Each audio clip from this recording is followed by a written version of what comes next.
and welcome back to many of you to this spring edition of the UCLA Ziman Center's Levine Distinguished Speaker Series in Affordable Housing. My name is Tim Kawahara, and I will be serving as your host this afternoon. We are very excited to welcome today's distinguished speaker, John Maceri from the People's Concern, to discuss supportive housing, not just housing first, but housing always. One housekeeping item, please submit any questions you have in the Q&A function, as we will reserve some time at the end of the presentation to go over Q&A. Supportive housing is a highly effective strategy that combines affordable housing with intensive coordinated social services, providing critical, often life-changing assistance to the most vulnerable individuals in our communities. This includes people with mental illness, drug addiction, disabilities, chronic health conditions, histories of trauma, and other unique challenges, and spans all demographics.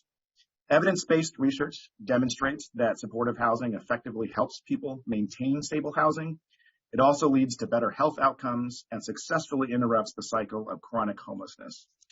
Indeed, 93% of program participants supported by the People's Concern never experience homelessness again.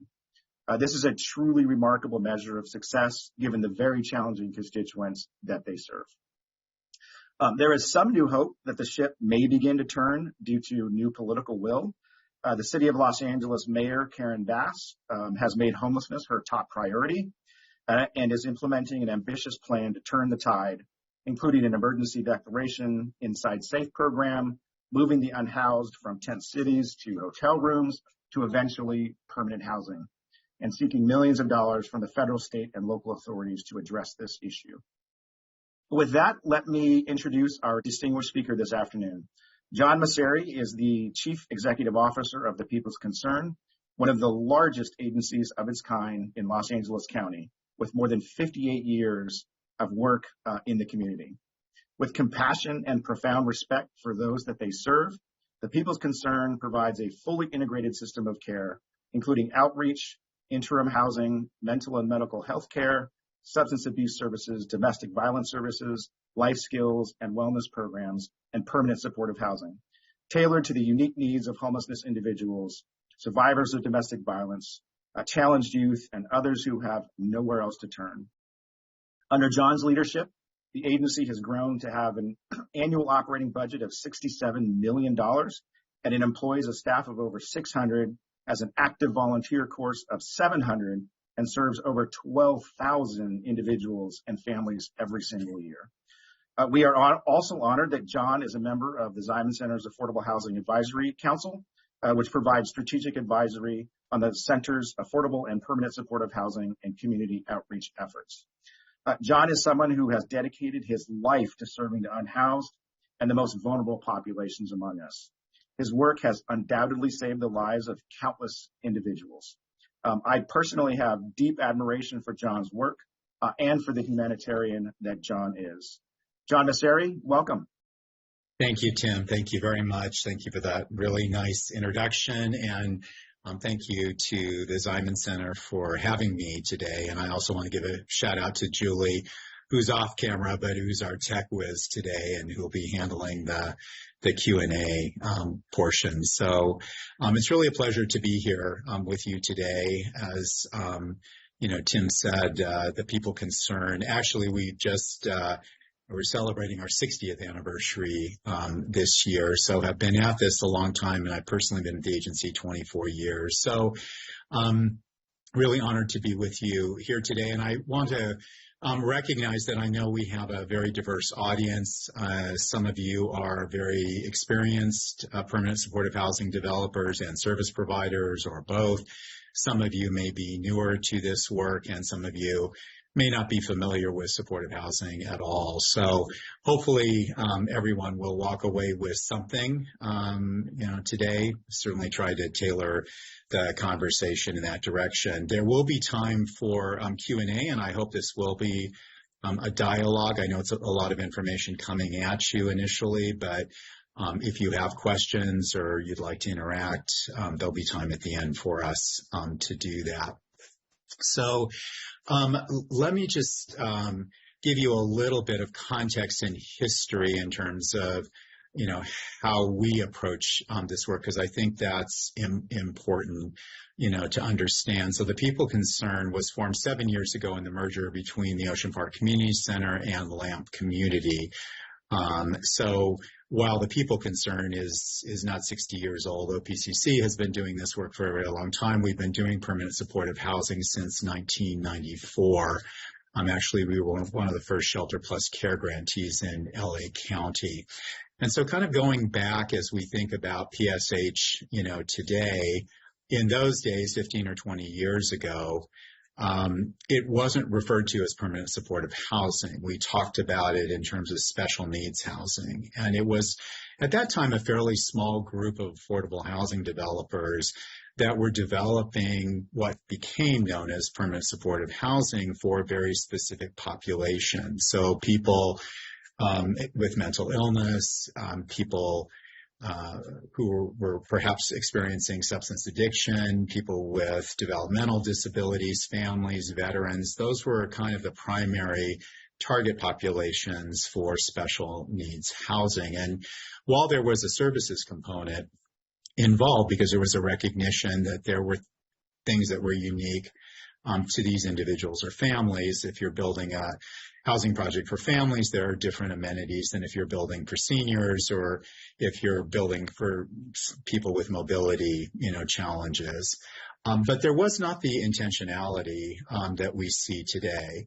And so kind of what shifted, sort of fast forward to about 10 years ago, and we really began to see the movement both nationally and locally to a housing first approach that was really targeting chronically homeless individuals who by definition were people living with disabilities and who were going to need some level of supportive services. We also saw the rise and implementation of the coordinated entry system, CES, as it's known here locally, that prioritized high acuity individuals in terms of their match to housing units that are available. And that really created a significant, I would say, kind of tectonic shift in the affordable housing development space. We think about PSH as really a subset of general affordable housing targeting a specific population that requires, by definition, as I said, it's serving people with disabilities and requires a level of supportive services to not only keep those people housed over a long period of time, but to also make sure that they thrive in their housing. And so, today, as we experience PSH, I think there are a few things that we have learned, over time that I want to highlight a little bit, and then to kind of talk about sort of the changes that I think we're going to see in terms of shifts of how supportive services are delivered in PSH. So I should say that, as an organization, we have shifted over time as well. So going back 15 or 20 years, we started off as an organization that only did supportive services. In collaboration with our development partners, they would develop the properties and we would provide the supportive services to tenants. And that worked really well because what we found at that time was that developers had expertise in acquisition and construction and getting the projects built, but they actually had no expertise in terms of the tenant population that they were going to be serving.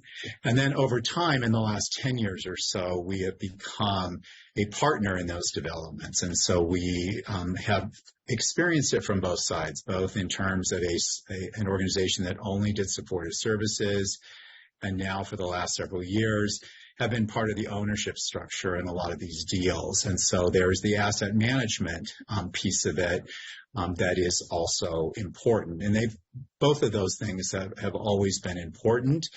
But we've seen a sort of significant shift, both in terms of our own perception and experience in what it's like to own and manage buildings where we are also the service provider. And I would say, just generally, in the supportive housing space, and today for my remarks, I'm just going to, so I don't have to keep qualifying all this. When I'm talking about services, I'm talking about the resident services or services to tenants on the supportive services side. And when I'm talking about management, I'm talking about the asset management or property management side. And I realize there's some slight differences between property management and asset management, but for the purpose of today's conversation, we're just going to lump them all under management. And those are the areas where we see, kind of the most tension in PSH, because historically, I think the services side of the team sees their role as being an advocate for the client, an advocate for the tenant. And certainly as a service provider, we see our role as being focused on preserving the tenancy.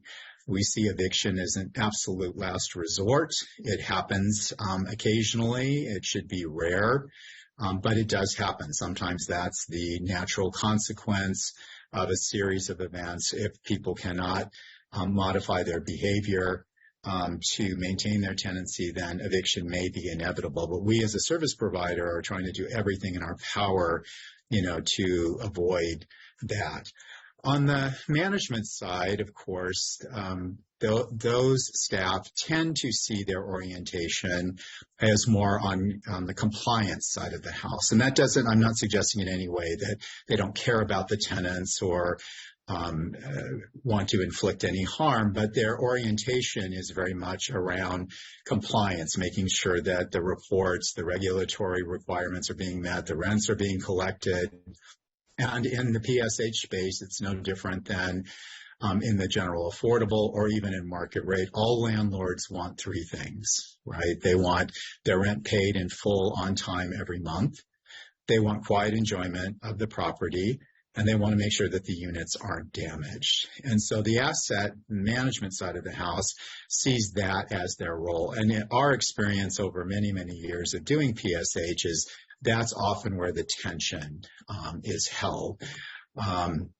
And so we have worked over the years to really develop some strategies to help kind of smooth out those edges. And I will say that in no way do I want to represent that I think that we have it completely dialed in and that it's perfect. I'm sure some of our development partners are on this call, and I know that we, collectively have struggled through, many of the challenges that PSH, presents. That being said, the role of management with services is critically important. So, what does that, look like if we can kind of marry these two sides of the team in a way that can be more effective? So, as I said, our ultimate goal is to hopefully collectively want to maintain and preserve the tenancy. We approach PSH as it's not just a place for people to live, but it's a place for people to thrive. And for us, the reason we titled this conversation, not just housing first, but housing always, is because I would advocate that getting people housed, of course, is critically important. We want to see as many people housed as possible. But retaining people in that housing is equally, and I would argue even more important, because we're not doing anybody any great favors if we get them into housing and then they fall out, and especially if they get evicted, because we have basically doomed them to be out of the rental market for years.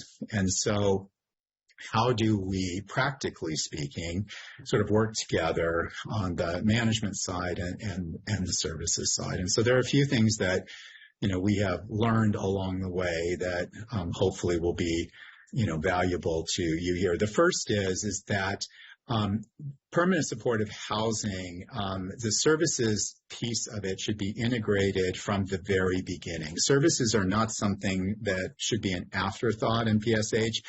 They need to be embedded in the concept, in the design from the very beginning. So it's important to think about, if you're building a building from the ground up, where is the service space going to be located? Is it going to be adequate to serve the number of clients, are the staffing ratios adequate based on the level of acuity of the people that you're serving. You need to think about what are the amenities that need to be provided? What are the populations that are going to be served in these buildings? And I appreciate, from a development standpoint, in the capital stack, they're often, it's a bit of the camel design, is a horse designed by the committee, in the sense that the funding sources often drive the tenant population. And so a developer may find themselves in a situation where they, in order to complete their capital stack, they're having to fund units for veterans, or maybe units for seniors, or maybe units for families. We were having a conversation with a development partner on a project that's kind of in the conceptual phase right now, to try and figure out what the tenant mix should be based on both what'll pencil out on the construction side, but also on the funding side. And so that brings in a little bit of a tail wagging the dog to this work. And so I say all of that just to say that the services have to be absolutely targeted to the tenant population, and you have to really be intentional about thinking about, who are we going to be housing and what are their needs, going to be. The second is to really see property management and services as working as a team, recognizing that each has their roles and responsibilities to play, but that it doesn't and shouldn't be an adversarial situation between the two sides of the team. And this is often, I would say, the area where we have experienced that, but also see it and hear it across the sector, that this is where a lot of the conflict, is created. Because if you're not in alignment, for instance, in terms of housing first or harm reduction, if there are just fundamental differences in terms of how services are delivered and how people view housing retention, what's allowable in the building and what's not, that will create conflict from the beginning. And often the management side will want to move to eviction or move to punitive actions, and the services side of the house finds themselves in conflict with their colleagues. So it's really important to, from the beginning, select a team that's going to be working together and really have those difficult conversations up front. And sometimes it's not a match. I mean, sometimes you'll find that for whatever reason, maybe the service provider and the management side, even the developer, may not be a good match for one another because they just fundamentally have a very different view of what permanent supportive housing looks like. The next thing is that we've developed a kind of multi-step retention plan on the services side that very much involves property management. And that looks like escalating consequences for behavior. So in our work in permanent supportive housing, we are very oriented around behavior. So that if you are doing things or behaving in a way that violates your lease or is in conflict with the three basic terms of every lease, paying your rent in full on time, quiet enjoyment of the property, or damage or destruction to the unit or the general property, that is what we sort of use as the tool. And behavior cannot be modified or continues to escalate, then there are consequences, including and up to, eviction. We have historically used voluntary unit surrenders instead of evictions, and we have found that can be and is the most effective tool we have to be able to get to a point to say to the tenant, I'm sorry, but we've tried multiple times in multiple ways, to correct this behavior, and ultimately you're going to lose your housing unit, so it is better for you to voluntarily do this. We will help relocate you as opposed to eviction. Now, 98% of the time, that has been effective for us. There are those instances where, for a variety of reasons, and it's generally the impairment that people are experiencing through their trauma or being impaired in other ways, that they're not able to participate fully in unit surrender, and we have to go through the eviction process, which is never something that any of us are happy about. But I'm happy to say that for us, that is a very, very rare occurrence. The next thing is really spending a lot of time, and we've done a lot of this over the years as we worked with our partners, is that we have found that, and I say this, all of this, not as a criticism or indictment at all of our development partners, because their orientation isn't necessarily and generally around service delivery. It's around construction. And so they don't often understand cumulative trauma. They don't necessarily understand trauma-informed care. So we spend a lot of time, not in a pedantic way, but really in a collaborative way of helping to educate them to understand what it's like to work with this tenant population. And I can tell you some of the most difficult conversations we have up front when a developer approaches us about doing a PSH project as a partner is we talk very candidly about do you understand the population that you're going to be housing? And for those of you that are developers on the call today, if you're doing PSH, we've seen a pretty significant shift in the tenant population, especially in the last 4 or 5 years, as we've seen the rise of meth and now opioid and fentanyl addiction. The behaviors in the units are very challenging. And because we've also had an orientation towards working with pretty high acuity folks who, by definition, are folks who are living with severe and persistent untreated mental illness, substance addiction, chronic health conditions, survivors of domestic violence, or often some combination of all of those things, that we find the challenges around housing these individuals are significant. They often bring those behaviors into the units. They often bring that chaos into the units. There's challenges with hoarding. There may be challenges with substance use on site, or people who are not currently in treatment or in recovery. And so the behaviors can escalate. So quiet enjoyment of the property and unit damage is significant. And we have to acknowledge that that is true. And it is tilting more in the direction of, I think, making it harder and harder for a lot of our development colleagues to manage this in their buildings. And that makes, in my mind, the services component even more critical. And the problem solving between management and services even more critical. And I'm using ourselves as an example. We're going through this now in a property that we have that's fairly new and has a very, very high acuity tenant population. And, we've had some challenges just in terms of damage to units and behaviors that are really difficult. So I say this, not as someone who is living it literally as we speak. And I'm not suggesting in any way that these things are easy. And I think as the sector has moved more to house high acuity folks, I hear from my, development colleagues all the time that this is one of the biggest frustrations that they face. And I feel you, because as I said, we are living and experiencing the same thing, both on the provider side and also on the owner side as well.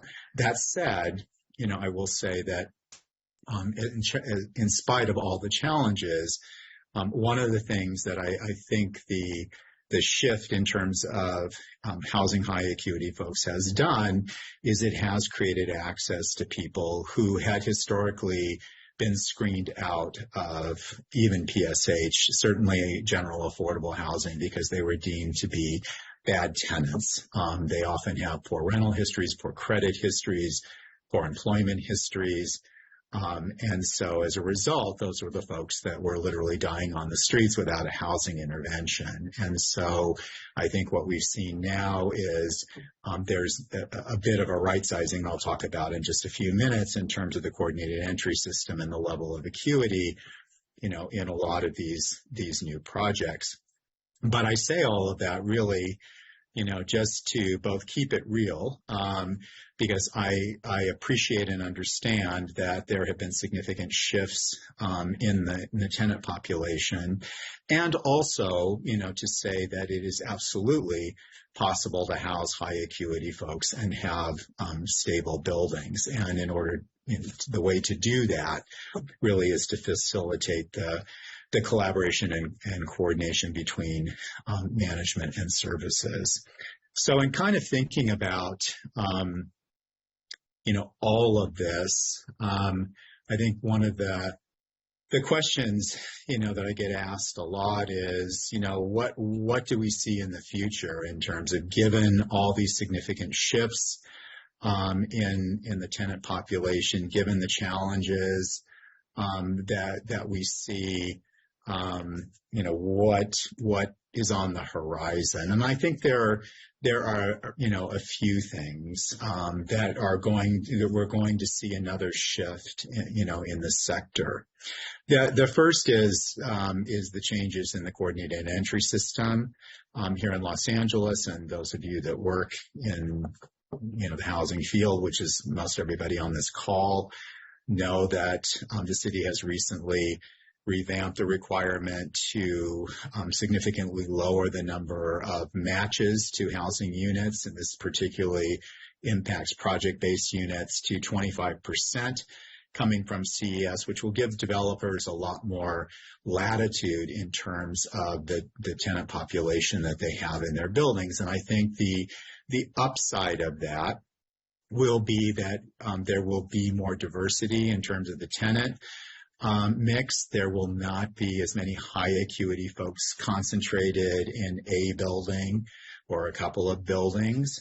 And so that will, I think, in some ways help kind of stabilize or spread out, some of the challenges that we've seen when we have high numbers of very high acute tenants in one building. I think the unintended consequence, though, is that as you have lower acuity tenants in buildings, that they will become more annoyed by, and it will be a different kind of management challenge, because they will not necessarily feel comfortable or may feel very frustrated in living in a building where you have a smaller number, of folks who may be behaving in ways that are going to impact the tenant population. So that's just something we're going to have to pay attention to. And I think often, when it's like squeezing the air in a balloon, that you kind of solve for one challenge, and the unintended consequence is, it sort of pops up in another way. The second thing is that there is a lot of interest, and I think we're going to see more developments develop this way, is using mixed income. The city of Vienna is getting a lot of attention. There's several, groups going to tour their social housing model, both how they finance it, but also, how people live. And I think there are very strong arguments to be made that when we think about permanent supportive housing, it doesn't necessarily need to be where people are all isolated or congregated in one building. But in fact, this happens in many places around the world. Vienna is kind of the poster child for their innovation, and they've been doing it for many years, but how they develop mixed income housing. And I think someone was, I read a quote recently where someone in Vienna said that, you can't tell a person's income by their zip code, which is not necessarily our experience here in Los Angeles. And so as we see more developments, and we completely support that, because I think we need to find more diverse ways of financing the production of both affordable and PSH that doesn't rely on really deep rental subsidies. So that is one tool to do that. And it also creates community in ways that you don't necessarily do that when you have a certain socioeconomic level living all in one building, whether that's high income or lower income. Again, I think the unintended consequences there may be, and I think the opportunities will be, that we have to really double down on the services in those mixed income buildings to make sure that folks are stable and having a quality of life for both themselves and the other tenants. And then I think the third shift that we see coming is master leasing, which again, our agency's been a huge proponent of. The idea of leasing units in the private market. Some of them will be new construction.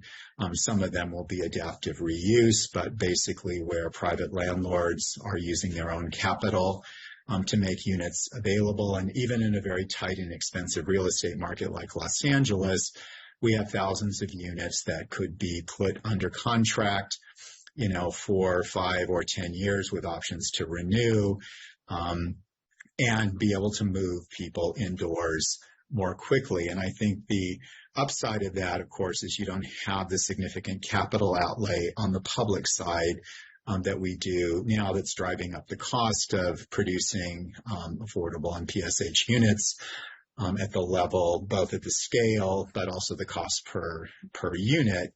The downside is that we don't have the same 55-year restrictive covenants, on those buildings, at least currently. I happen to, believe that we could get there with a slightly different financing mechanism that would actually incentivize a lot of private developers to put restrictive covenants if they knew they were going to have, a long-term income source there. But at least initially, we're starting with some small pilots and hope that we can get that to scale. And what that's going to do on the services side is give us kind of a hybrid model. PSH most of my remarks have been focused on project-based, individual buildings.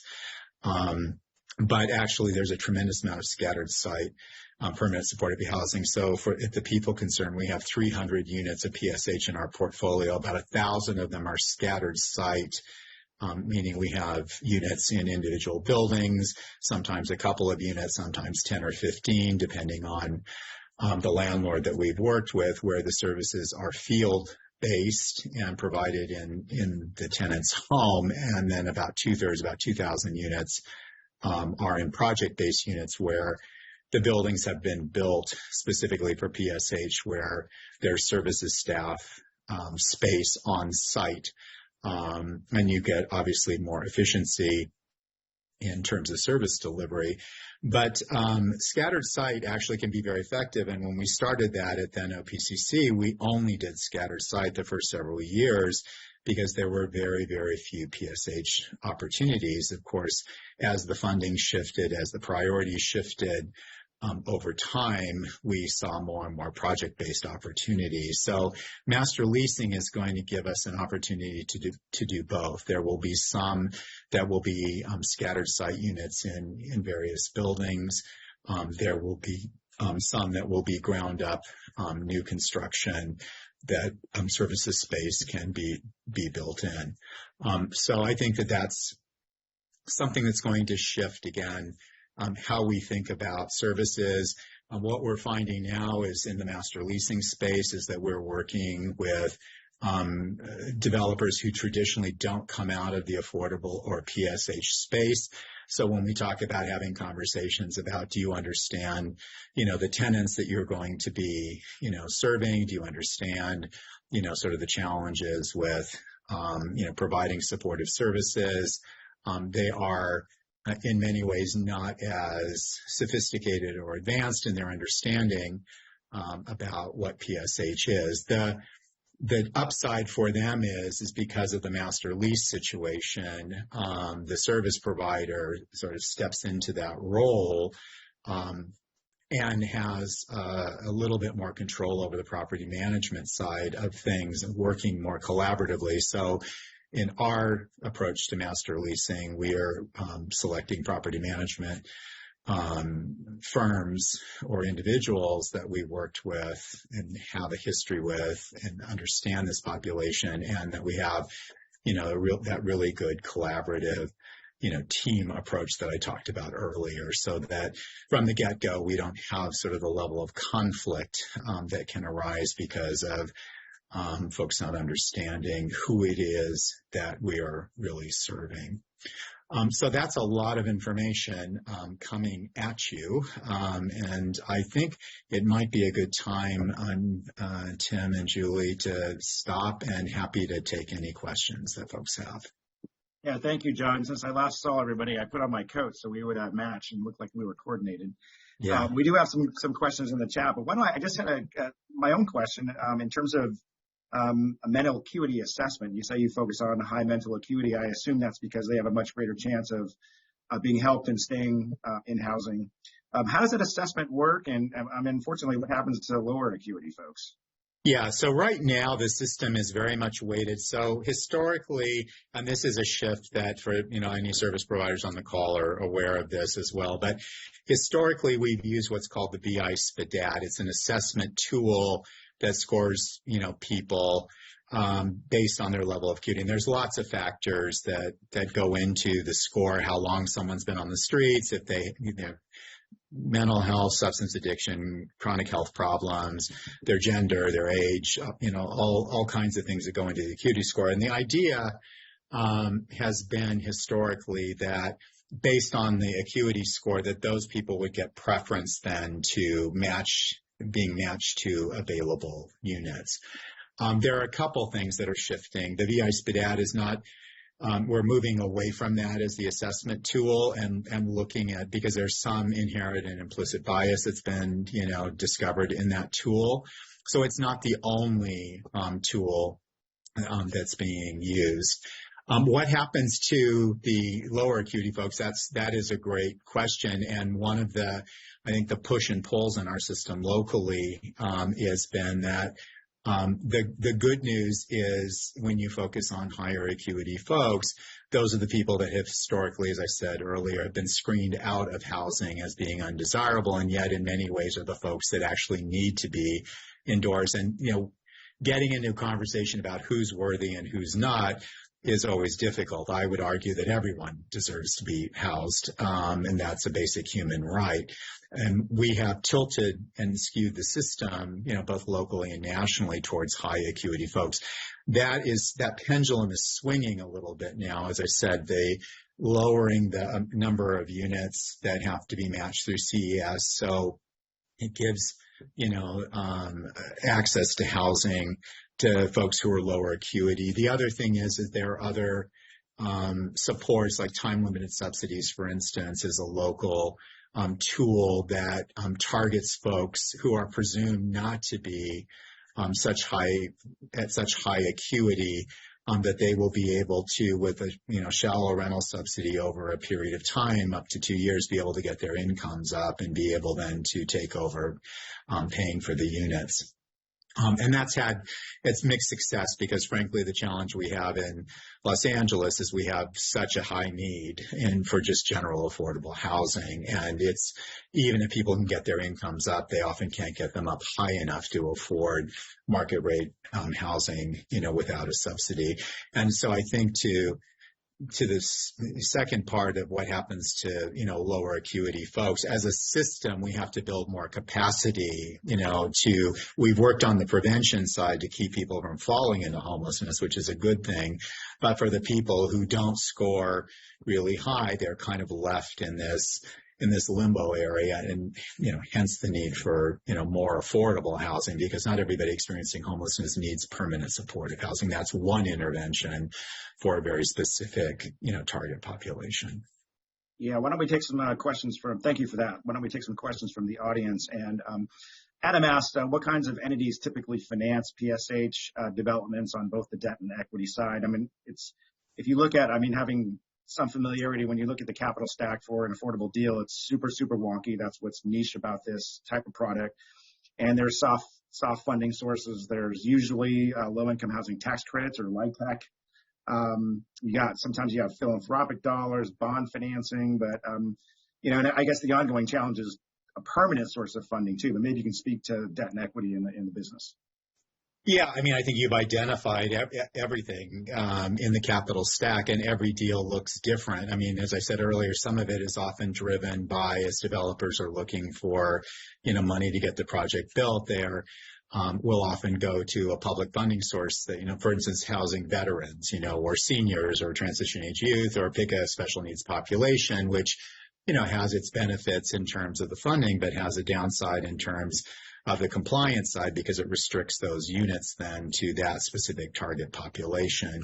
And then, on the private side, of course, permanent loans on the properties. And, that is, an area where a lot of, the larger financial institutions have been involved, on the permanent financing side. But it's not easy. I mean, anyone who's ever done an affordable or PSH development will tell you that it's not easy. And I will just say, sort of my pitch for alternative financing. One of the things that I hope that the collective we certainly are leaning into it at the people concern, is we're starting to see, the idea of social impact investing getting some traction. The idea that you could harness private capital in new and different ways that didn't rely on tax credit financing, for instance.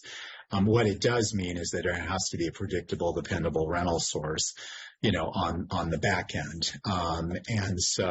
But I do think that there's opportunities there for us to, think about, and there is no silver bullet, right? There's no one way to do this. Tax credit deals need to continue to happen because we need to continue to add to the inventory. But I do think that we could be more creative in how we finance, especially if we want to get to scale. And I think it's been our experience that there is private capital out there that could be put to work in new and different ways that would take down the number of funding sources. I think the hope with, ULA, that will, reduce, again, the capital stack. And so I think the more that we can create opportunities for developers not to spend years chasing, 5 to 7 capital sources, because that time, also drives up costs. So I think there are things that we can do, levers that we can pull, but we're not there yet.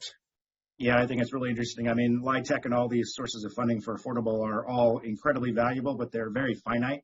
And I think if we want the type of scale we need to really solve this problem, there needs to be private capital and other innovative ways of financing this stuff.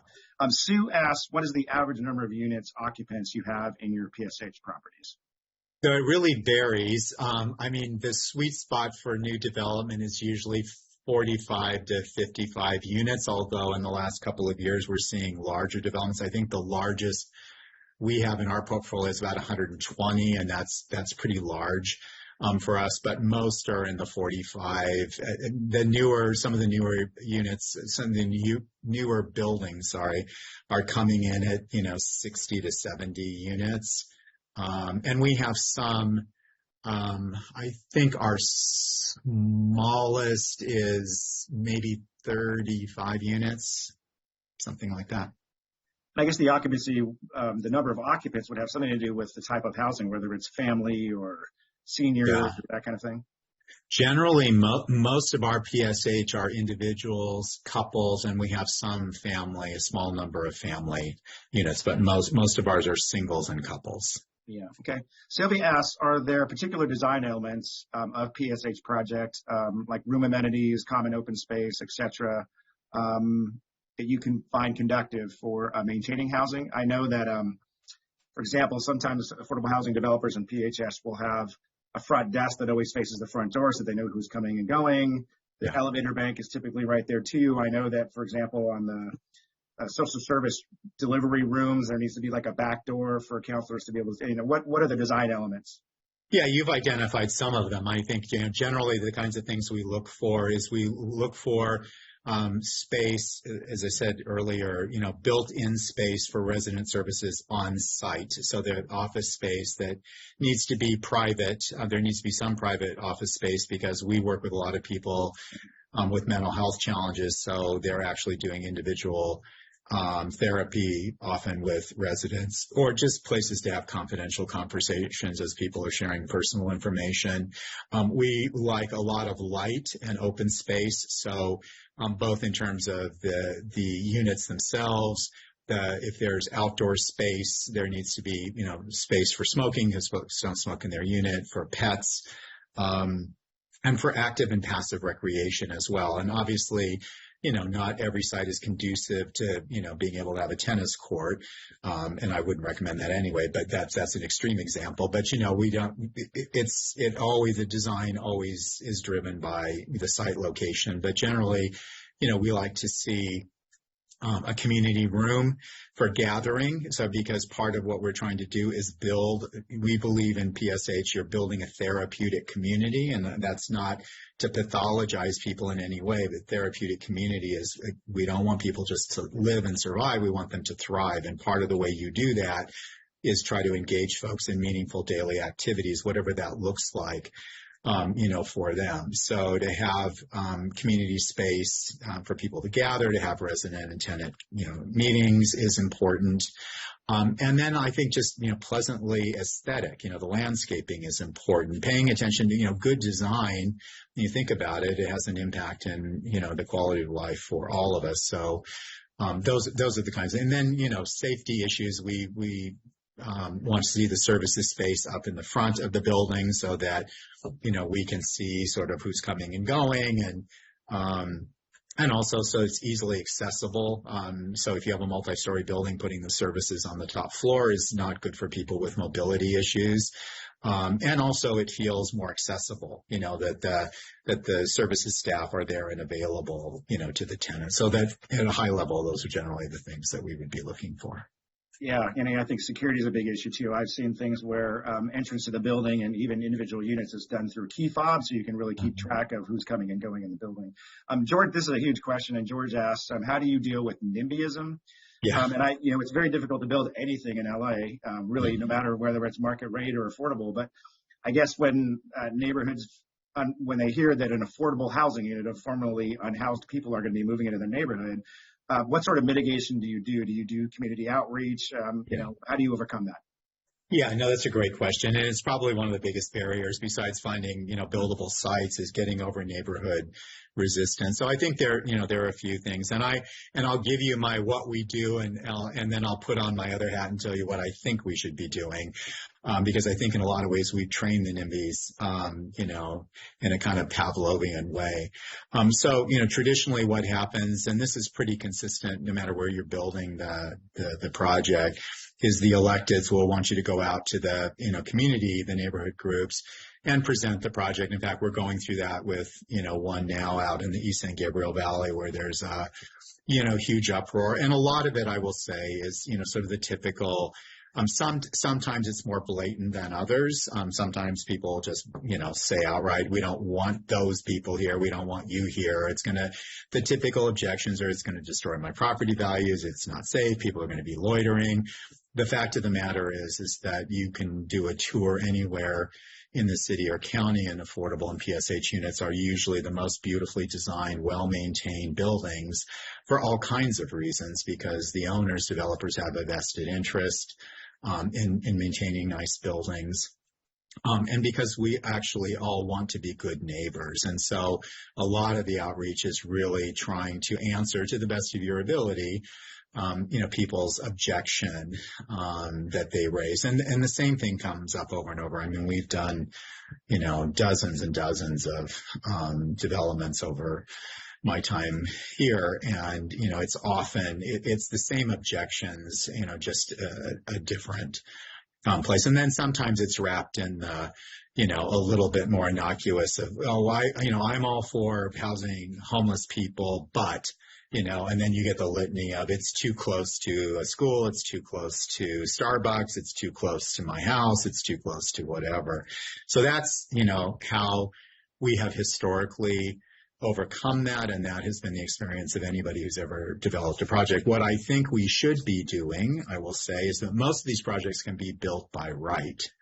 And while I'm not a fan of shoving, anything down anybody's throat, I think we need to change the narrative. So the way I think it should go is I think the elected official or their staff should go with the developer to the community meeting and say, this project is going to get built because it can be built by right. We don't need anybody's permission. I'd probably say it a little bit nicer than that, but essentially deliver the message, that this project is a by right project. We are here genuinely to listen to whatever concerns you have about design, right, about maintenance, about safety, all those things that we can mitigate. So, those are fair and legitimate concerns. Any reasonable person can say, hey, I don't want a big box, ugly building. Let's talk about how is it going to interface with the neighborhood? What are you going to do about security? Are you going to have, staff on site there? What can I expect? And then we will do our best to address all of those things, and we are going to live together for a long time. So we have a vested interest in making it good. And I think, frankly, if we did more of that, what we've trained people to do now is they come out and scream and yell, and we duck our tails and run. That's happening a little bit less because of some of the advancement in the by right process, but nonetheless, if you get a group who scream loud enough, or they'll throw up CEQA, or they'll sue, and I'm sure there are some of our colleagues on this call who have had projects delayed for years because of NIMBY resistance. So I do think that there's an opportunity to shift the narrative that we should be, frankly, more offensive in always a polite and professional way, but we need to set the tone in a different way. Yeah, I'm going to skip down a bit. A question from one of my colleagues here at Anderson, Gail. Are you able to speak to the impact of the situation with Skid Row Housing Trust on people in those residences, people currently experiencing homelessness in PHS, generally in LA? And, I guess the bigger question there is Skid Row Housing Trust had a different business model, which is sort of obsolete and very old, aging stock, and not necessarily the funding to maintain those buildings over long periods of time. What things are being put in place to sort of mitigate against that similar thing happening to other developers? Yeah. No, I think what's happening with the trust is tragic on many, many levels. And I think you've identified, one of the key issues there, Tim, which is that, it's a classic example when the trust's mission formation was to preserve, aging, affordable stock in Skid Row, which was being, converted in many cases to market rate housing or being torn down. And the challenge there is that the reserves weren't commensurate with what needed to be done on the deferred maintenance over a period of time. And so, not surprisingly, those buildings fall into disrepair. If you own property, things break. They just do. And in old buildings, things break a lot and frequently. And so, I think the immediate impact is there's going to be a movement of the existing tenants into other buildings. I think in the portfolio there are 29 buildings. The last I heard, I know SCAMP has been very involved in helping to work with the mayor's office and the receiver on. There are 6 buildings in particular, I think, that are of particular concern, that are the oldest in the portfolio and frankly probably need to be torn down and rebuilt, but there are tenants in those buildings that need to be successfully relocated. I think the other portion of the portfolio will be transferred to other PSH and affordable developers who will take on those responsibilities. And I think on a go-forward basis, there's going to be a heightened level of scrutiny around all developers, and especially looking at the reserve. So I think in the short run, it's going to be kind of painful for everybody else in the space because I think the level of scrutiny is going to increase. I think in the long run, I think that, the tenants of the trust will be relocated and cared for. Certainly there's enough focus now on this that there are lots of organizations involved, and including the city and county, but primarily the city, that are on the real estate side. The county is very involved on the services side to make sure that there's a successful, transition of those residents. Yeah, absolutely. This might be the last question, but it's probably a good one to end on. It's from Moritz. And when looking to master lease as a developer, when does the service provider come into the development process of the project? And I guess, largely this conversation is about marrying housing with the service provider or management. Right. Is that a collaboration that begins early on, or is it Yeah. after the building's already built, or how does that process go? No, I would say very early on, especially if you're doing ground up construction, or even if you're doing significant rehab. Those are conversations that need to occur early on. As I said earlier, there are things around the services that are going to be critically important. So, planning for those and making sure that they're included in the development, they're not an afterthought, is really, really important. I think if I could leave, you with one thought, is that permanent supportive housing, those two pieces are married from the get-go. This isn't you go build a fantastic building that you think is aesthetically beautiful, and then you end up with a building that isn't going to be practical and work for the tenant. So the relationship with the service provider is really critically important. And the other thing I would say is that I think it's really important to build relationships, especially if you're new to PSH or you and the service provider don't have an existing relationship. I know from our perspective, we want to spend some time getting to know who are the people that we're going to be doing business with, because this is a long-term commitment. So they don't know us, we don't know them. And, I get calls or emails every month from people that we don't know saying, hey, we've got a building and we want to do this or that. Can we talk? And I can tell you that sometimes it's a match and sometimes it's not. So the earlier, the better. Great. Okay. Well, we maybe have one last question. And I know you mentioned fentanyl and the opioid crisis. What's the significance of that in making the problem worse that you're seeing at the street level? Well, it's huge. We for a while, LA was never immune from the opioid crisis, but compared to what was happening in other parts of the country, we were kind of lagging, but that isn't true anymore. We're seeing, significant numbers of overdoses occurring, not just on the streets. You're seeing them in the schools, you're seeing them in private residence. It is an epidemic that is significant. And, frankly, it's having an impact on the PSH side in terms of, service delivery, as I described, earlier. And I think it's going to be one of the challenges going forward, both on the developer side and on the services side, to be able to continue to house folks who are really struggling with very significant, and, these are very highly addictive, very cheap and readily available street drugs that are going to continue, to plague us. Yeah, I would imagine that all of your folks are carrying around Narcan and everything else at those different facilities. Mm-hmm. So. Yeah. Well, anyway, listen, John, this has been a very enlightening conversation. We really appreciate you taking the time to speak with our audience. Intractable issues, but thankfully there are good people like you doing the good fight, and we will make some progress on these issues through your leadership, and hopefully some of the researchers and students that we're training here at UCLA to really tackle some of these problems going forward, Phil. I apologize for some of you that I wasn't able to get to all the questions. John, you generated a lot of questions, but we certainly will hold future programs, and we hope to get to those as well. So, John, thank you so much for joining us. And for the audience, we'll look forward to seeing you at future Ziman Center Distinguished Speaker Series and affordable housing events. Everybody have a wonderful afternoon.